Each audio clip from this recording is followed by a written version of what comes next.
السلام عليكم، ازيكم مرة تانية؟ عاملين ايه في فيديو جديد؟ فيديو النهاردة من الفيديوهات اللي انا بحبها، وده اللي هكلمكم فيه عن تليفون من تليفونات الفئة المتوسطة اللي انا بحب دايما ارشحها. والتليفون ده من شركة ريلمي، وهو ريلمي 12 4G مش ال 5G. والجميل ان التليفون ده نازل في فئة ال 8000 جنيه، يعني من 8000 ل 8000 ونص. هقول لك بالظبط الاسعار بتاعته ايه في اخر الفيديو. طبعا بمجرد ما انت تشتري التليفون ده، الجميل فيه ان انت هتلاقي فيه كل حاجة، زي الشاحن اللي بقى عملة نادرة دلوقتي، سكرينة، كفر، مش هتحتاج تجيب اي حاجة تانية مع التليفون. ونصيحة برضو لو حابب ان انت تشتري التليفون ده، لما تيجي تجيبه ما تجيبوش اللون الاسود، هاتوا اللون الذهبي. لان انا بصراحة ده وجهة نظر، انا بحس ان اللون الذهبي اشيك شوية، بيدي فخامة يعني. طب انت اشتريت التليفون وطلعت التليفون من العلبة، اول حاجة هتاخد بالك منها التصميم. طبعا التصميم في الفئة السعرية دي بيكون من البلاستيك بالكامل. وطبعا تاني حاجة هناخد بالنا منها الإطار الدائري اللي موجود في ظهر التليفون، وده الخاص بالكاميرات. هو بارز شوية عن التليفون، بس مع الكفر اللي موجود في العلبة ده هيداري كل المشاكل بتاعتنا دي.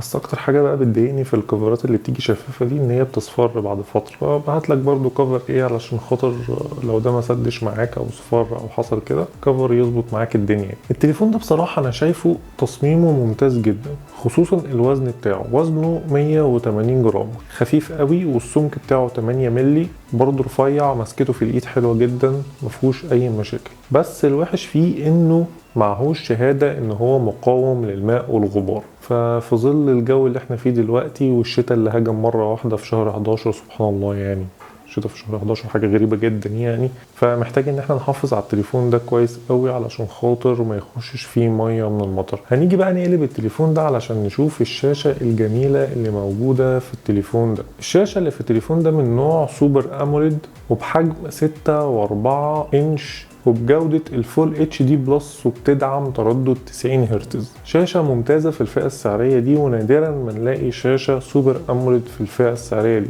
طبعا ممكن حد يجي يقول لي لا، الفئة السعرية دي موجود فيها تليفون بشاشة اموليد اللي هو سامسونج A24. فهاجي لك في اخر الفيديو برضه هقول لك ايه الدنيا ما بين التليفونين دول. بس بقى الجميل في التليفون ده ان الديزاين بتاع الشاشة بتاعته ما يدكش ايحاء ان هو ديزاين شاشة فئة متوسطة. يعني موجود ثقب في الشاشة، مش نوتش حرف يو الكلام ده، لا، حاجة كده فخامة. وكمان السطوع بتاع التليفون ده يوصل ل 1000 نتس تحت الشمس. سطوع حلو جدا، بس من وجهة نظري بصراحة مش قد كده يعني. ده من وجهة نظر انا يعني، بحب الحاجة تبقى مفرقعة في الشمس عشان ايه، مقعدش اعمل كده بقى وبتاع. بس انت هتشوف التليفون ده تحت اشعة الشمس، هتشوفه حلو جدا ومفهوش اي مشاكل. وطبعا الشاشة دي عليها طبقة حماية من الجيل الخامس، وهي كورنينج جوريلا جلاس 5. وبما اننا بقى اتكلمنا عن الشاشة اللي احنا نقدر نتفرج منها على محتوى كويس جدا، فصوت السماعات ايه الدنيا فيه؟ والله السماعات في التليفون ده حلوة، بس هي سماعات مونو مش ستيريو سبيكر. ولسه محتفظين في التليفون ده بمدخل 3.5 مللي علشان خاطر لو عايز تسمع من سماعة داخلية خارجية مش داخل اللي هي الهيدفون. كويس، حاجة حلوة.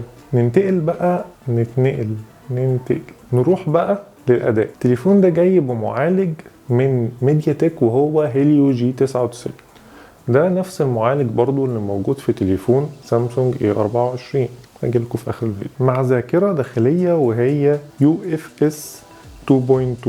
طبعا المعالج في التليفون ده ممتاز جدا، مفهوش اي مشكله، هتقدر تلعب عليه كل الالعاب مستريح قوي، ومش هيضايقك، مش هيسقط منك فريمات، وكمان مش هيسخن. يعني ما هو هيسخن طبعا، بس السخونه العاديه بتاعت اي تليفون انت بتلعب عليه، مش هيسخن لدرجه ان هو هيكون مولع في ايديك، مفيش الكلام ده، مش هيحصل فيه. والتليفون ده جاي بواجهة ريلمي UI 4، ده مبني على نظام اندرويد 13. نيجي بقى الحاجة الجميلة فيه البطارية. والله التليفون ده فيه حاجات حلوة كتير. البطارية جاية بحجم 5000 ملي امبير، بتقعد معاك 9 ساعات مستريح، حلوة قوي، شغال على التليفون فحت رد 9 ساعات يومك يعتبر. تيجي بقى في اخر اليوم تحط التليفون على الشاحن، هيشحن معاك في 45 دقيقة بالظبط.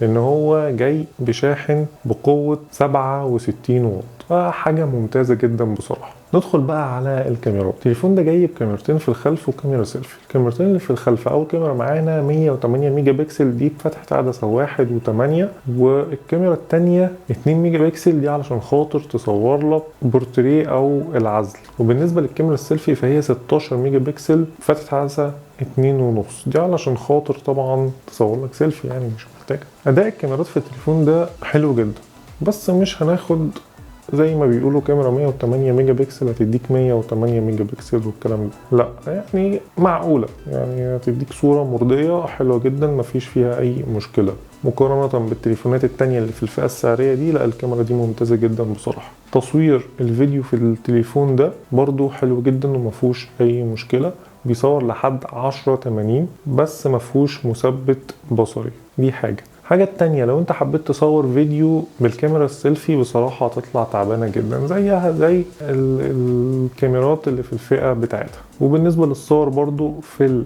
الكاميرا السيلفي هتديك صور مرضية مفيش فيها اي مشكلة. جميل برضو ان في مايك اضافي عازل للضوضاء علشان وانت بتصور فيديو بالكاميرا الاساسية يعزل لك الدوشة من حواليك.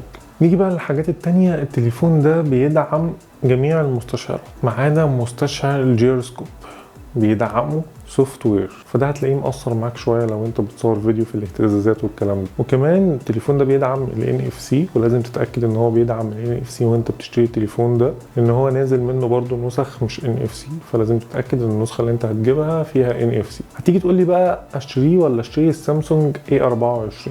بص هو تقريبا في السعر الاثنين نفس السعر، بس المميزات اللي هنا ايه والمميزات اللي هنا ايه. بصراحه انا شايف ان التصميم بتاع الريلمي احسن بكتير من تصميم السامسونج، حتى شكل الشاشة والنوتش بتاعت الشاشة شايفها أروش شوية أحسن شوية منها.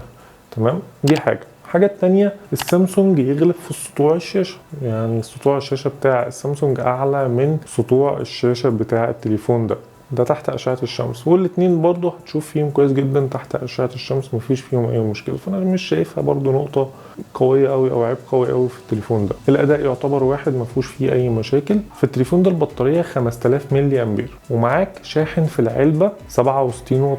الكلام ده مش موجود في التليفون التاني. انت لو اشتريت التليفون التاني هتشتري شاحن وهتشتري سلك كتير يعني، فانت كده وفرت 8 شاحن في التليفون ده، وكمان وفرت وقت لان الشاحن ده سريع جدا وهيشحن معاك التليفون في 45 دقيقة، فدي شايفها نقط قوة كويسة جدا. طيب ايه تاني؟ في الصور الكاميرا بتاعت التليفون ده او تليفون ريلمي يتفوق عن كاميرا تليفون سامسونج في حاجات، وسامسونج برضو بيتفوق عليه في حاجات، بس هل الكلام ده ملحوظ؟ مش ملحوظ قوي، فما تعتبرش نقاط قوة او نقاط ضعف، الاتنين يعتبروا زي بعض. نيجي لاخر حاجة بقى وهي سعر التليفون. التليفون ده نازل بنسختين، نسخة 128 جيجا مع 8 جيجا رام، ده نازل بسعر 8200 جنيه. النسخة التانية 256 جيجا مع 8 جيجا رام برضو، ده نازل بسعر 8700 جنيه، ففرق 500 جنيه في النسختين. فطبعا لو هتجيب هات النسخة الكبيرة احسن عشان خاطر ما تحتاجش ان انت تحط كارت ميموري. وبالمناسبة التليفون ده بيدعم شريحتين وكارت ميموري لو عايز تزود المساحة الداخلية للتليفون. كده اكون وصلت معاكم لاخر فيديو، وان شاء الله اشوفكم في فيديو جديد. سلام.